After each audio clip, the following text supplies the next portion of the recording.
అది నాకు నవ్వు వచ్చింది. నిన్న మీరు ఎవరన్నా వింటే నేనేమన్నా, ఎవరన్నా నన్ను వచ్చి చిరంజీవి గారు ఇట్లా అన్నారంటే శుభం మంచిది అన్నా. నేనేమన్నా శుభం మంచిది. ఇప్పుడు ఉన్న వాళ్ళకి తోడు ఇంకొకరు ఆయన కానీ ఇంకొకరు కానీ జాయిన్ అయినా నష్టం లేదు. మాకు కావాల్సిన పిక్చర్ క్లారిటీ మరింత వస్తుంది, కన్ఫ్యూజన్ ఉండదు. మా వరకు మేము కాన్ఫిడెంట్గా ఒకరం ఉన్నాము. అటువైపు ఇట్లాంటి రకరకాల ఆలోచనలు ఉండే వాళ్ళను ఫిగరేటివ్గా నేను పోల్చిన. దుష్ట ఆలోచనలు ఉండే వాళ్ళతో వీళ్ళందరూ చేరుతున్నారు కాబట్టి చంద్రబాబు నాయుడు లాంటి వాడితో ఎందుకు ఆయన దుష్ట ఆలోచనలు, ఆయనకున్న కుట్ర బుద్ధి లేదా ఆయన గత చరిత్ర వీటి గురించి నేను పోతే అది గంటలు గంటలు పోతుంది, దానికి పోవట్లేదు, అది అందరికీ తెలుసు. నేను ఇంతకుముందు అన్నదంటూ కూడా ఉంది.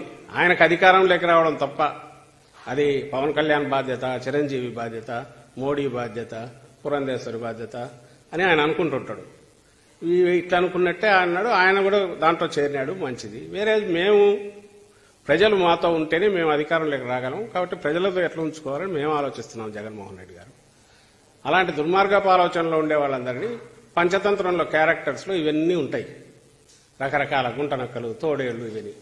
వీళ్ళందరూ గుంటనక్కలని నేను గుంటనక్కలు అన్నట్ల స్వభావ రీత్యా అలాంటి వాళ్ళందరూ ఒక దగ్గర అంటే చంద్రబాబు నాయుడు గారు అలాంటి వాళ్ళందరినీ చేర్చుకుంటున్నారు. వాళ్ళు కూడా ఆ స్వభావం ఉండే వాళ్ళతో చేరి వాళ్ళు కూడా ఆ రకంగానే అవుతున్నారు అనే ఉద్దేశంతో నేను ఎవరిని అవమానించాలని అన్నా. ముందు అన్నది కరెక్ట్.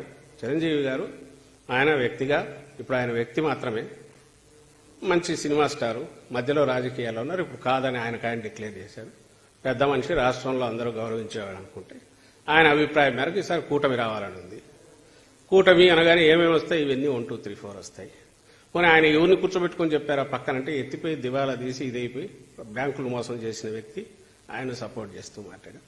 ఇలాంటి వాళ్ళందరూ ఒక దగ్గర చేసినప్పుడు ఏమనాలో ఆయనే చెప్పనండి, పవన్ కళ్యాణ్ గారిని ఆయనే చెప్పాలి దానికి ఎక్స్ప్లెనేషన్. అంతే తప్ప దానికి మీ మొహాల అద్దంలో చూసుకోండి మీరు ఎవరు చెప్పలేదు, మేము అందగాళ్ళమని చెప్పినామా? ఆయన సినిమా స్టార్, సూపర్ స్టారే, కాదని ఎవరన్నారు? అదే కదా ఆయన బతికించేది. ఈరోజు చంద్రబాబు నాయుడు డిపెండ్ అయ్యింది. అది కాకపోతే పవన్ కళ్యాణ్ దగ్గరికి రానిచ్చేవాడా? లేదా ఆయన కావాల్సిన తీర్చి అంత ఆ డిమాండ్ తీర్చి ఆయన నెత్తిన పెట్టుకుని ఎందుకు ఊరెగుతున్నాడు చంద్రబాబు? ఉంది కాబట్టే పవన్ కళ్యాణ్ గారు మీరు రాజకీయాలకు నిజంగా రావాలనుకుంటే ఇది కాదు పద్ధతి. మీకంటే ఒక 2 ఏళ్ల ముందు మొదలు పెట్టిండొచ్చు.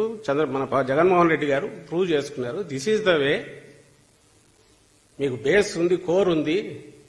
దాని మీద మీరు అప్పటి నుంచి మొదలుపెట్టి పార్టీ నిర్మించి ఉంటే బాగానే ఉండేది. ఒక రాజకీయ పార్టీ అంటే ఏం కావాలి?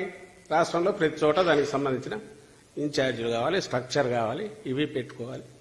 అవన్నీ పెడితే చంద్రబాబుకి ఎట్లా ఉపయోగపడతాడు? కాబట్టి చంద్రబాబు నాయుడుకి అది ఇష్టం లేదు. అందుకని ఆయన నువ్వు ఇంతవరకు ఉన్నామన్నాడు. ఆయన ఆగాడు. దాని గురించి అన్నాము. ఆయన ఉండేది చంద్రబాబు నాయుడు కోసం ఉన్నట్టుంది అన్నాం. అందులో తప్పేముంది? సో ఇందులో ఎవరిని అవమానించడానికల్లా మన వ్యవహార శైలిని బట్టే అవతల వాళ్ళు ఎవరైనా కామెంట్స్ చేస్తారు. మేము 4 జీరుతాం, డొక్క జీరుతామని మేమేమనట్లేదే. ఆయన మాటలను బట్టో వాటి మీద మా జరిగిన దీని గురించి రిపోర్టర్లు అడిగితే అన్న మా అంతటా మేము కూడా అనలేదు. మీరు అడిగితే చెప్పిన దానికి రిప్లై అది. జగన్ మా పాపం సజ్జల రామకృష్ణారెడ్డి గారు చాలా బాధపడిపోతా ఉన్నారు. మెగాస్టార్ చిరంజీవి గారు కూడా ఒకటే మాట, పంచగల రమేష్ బాబు ఆయన పార్టీ పెట్టినప్పుడు ఆయన అభ్యర్థి గెలిచాడు. ఆయనకి మన రమేష్ గారు ఎంపీగా పోటీ చేస్తున్నారు. ఆయన వాళ్ళిద్దరికి వచ్చి నాకు మీ ఆశీస్సులు కావాలి అంటే ఆయన ఈరోజు దా నాకు కూర్చోబెట్టి నాకు 5 కోట్లు ఇచ్చారు. నువ్వు ఇంత కష్టపడుతున్నావు, కౌలు రైతుల కోసం, రైతాంగం కోసం కష్టపడుతున్నావు, నేను నీకు 5 కోట్లు ఇస్తున్నాను జనసేన పార్టీకి అని చెప్పారు. అలాంటిది పంచగల్ల రమేష్ గారికి, అనకాపల్లి ఎంపీగా పోటీ చేస్తున్న సీఎం రమేష్ గారికి ఆయన ఫోటోలు ఇస్తే చీఫ్ మనకి ప్రభుత్వ సలహాదారు సజ్జల రామకృష్ణారెడ్డికి చాలా బాధపడిపోతున్నారు. ఇంతమంది కలిసి వచ్చిన ఏమో నక్కలు, తోడేళ్ళు, ఇంకా రకరకాల మాట్లాడారని. సజ్జల రామకృష్ణారెడ్డి గారు ఒకటే చెప్తున్నారు, సింహాలు సింగిల్గా వస్తాయని మీరు ఎక్కువ మాట్లాడుతున్నారు. సజ్జల రామకృష్ణారెడ్డి గారు, మనం ఉంటుంది జంతు ప్రపంచంలో కాదండి, మానవ ప్రపంచంలో ఉన్నాం. సరదాగా నేను అత్తారింటికి దారే సినిమాలు నేను అంట, సింహం గడ్డం గీసుకొని నేను గీసుకుంటాను, అది సరదాగా అంటాం, ఏదో మీ చేత చప్పట్లు కొట్టించడానికి. దాన్ని నేనే సీరియస్గా తీసుకోను. అలాంటిది సజ్జల రామకృష్ణారెడ్డి గారు కళ్ళజోడు పెట్టుకుని హుందాగా సింహం సింగిల్గా వస్తుంది, ఒంటెలు తోడేళ్ళు హైనాలు ఇలాంటివన్నీ గుంపుగా వస్తాయని మాట్లాడుతూ ఉంటే, సజ్జల రామకృష్ణారెడ్డి గారు నువ్వు చిరంజీవి గారి జోలికి రాకాయ పెద్ద మనిషి, అసలు రావు, తప్పదు. ఎందుకంటే అతను పద్మవిభూషణ్ బిరుదాంకితుడు. రజనీకాంత్ గారు కూడా దాదాసాహెబ్ ఫాల్కే అవార్డు గ్రహీత. మీ నైజం ఏంటంటే ఎవ్వరు కూడా ఎవరిని మెచ్చుకోకూడదు. ఉప్పాడలో ఉండే ఒక రైతు మన ఒక మత్స్యకారుడు నా బోటుకి వలలకి రాయితీ ఇవ్వలేదంటే వాళ్ళని బెదిరిస్తాం. దాదాసాహెబ్ ఫాల్కే అవార్డు గ్రహీత పాప ఆయన ఏదో కూర్చొని చంద్రబాబు గారి గురించి మాట్లాడితే ఆయన్ని తిడతాం. పద్మవిభూషణ్ చిరంజీవి గారిని తిడతాం. ఏం ఒళ్ళు కళ్ళు పైకి ఎక్కినాయా మీకు? అంత ఎక్కేసినాయా మీకు? సజ్జల రామకృష్ణారెడ్డి గారు మీకు ఒకటి చెప్తున్నా, 2-3 సార్లు నేను మాట్లాడితే మీకు ఆధిపత్య అహంకారం అంటే మీరు చాలా బాధపడ్డారు, నొచ్చుకున్నారు. ఆధిపత్యపు అహంకారం అంటే ఇదే సజ్జల రామకృష్ణారెడ్డి గారు. అందరూ మీకే పల్లకీలు మోయరండి. మీరు ఎవరి పల్లకీలు ఎవరు మోయరు. మేమందరం మోసేది ప్రజల్ని, మేము ఎక్కించి మేము బోయిలకి వెళ్తున్నాం. ఇక్కడ మేము మత్స్యకారులని భుజాల మీద ఎక్కించుకుని వారి పల్లకీలు మోయడానికి మేము సిద్ధంగా ఉన్నాం. అణగారిన వర్గాల ప్రజల్ని భుజం మీదకి ఎక్కించుకుని పల్లకీలు మోస్తున్నాం. ఆధిపత్యపు అహంకారం అంటే నోరుకి ఏదొస్తే అది మాట్లాడటం. ఎవరింట్లో ఆడబిడ్డల గురించి నోటికి ఏదొస్తుంది మాట్లాడటం. ఆధిపత్యపు అహంకారం చూపించుకు సజ్జల రామకృష్ణారెడ్డి గారు.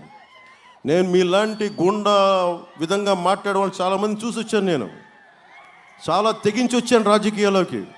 సో నోరు అదుపులో పెట్టుకొని మాట్లాడండి సజ్జల రామకృష్ణారెడ్డి గారు. ముఖ్యంగా చిరంజీవి గారి గురించి అనేటప్పుడు ఒళ్ళు దగ్గర పెట్టుకుని మాట్లాడు.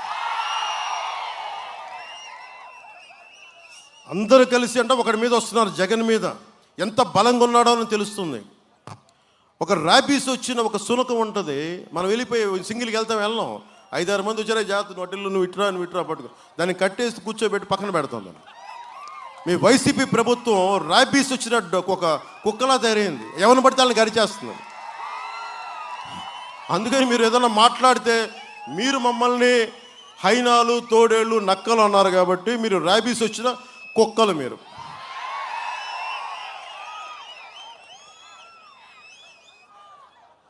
అందుకని మనస్ఫూర్తిగా సజ్జల రామకృష్ణారెడ్డి గారు ముఖ్యంగా అర్థం చేసుకున్న పెద్ద మనసుతోటి కొంచెం మాటలు నియంత్రించుకోండి. అందరికీ ఒకటే మాట చెప్తున్న సోదరులందరికీ, నేను మీ వాడినబ్బా, నేను మీ మనిషిని, మీ ఇంట్లో వాడిని. మీకోసం ఓ గొడ్డులో పనిచేస్తా.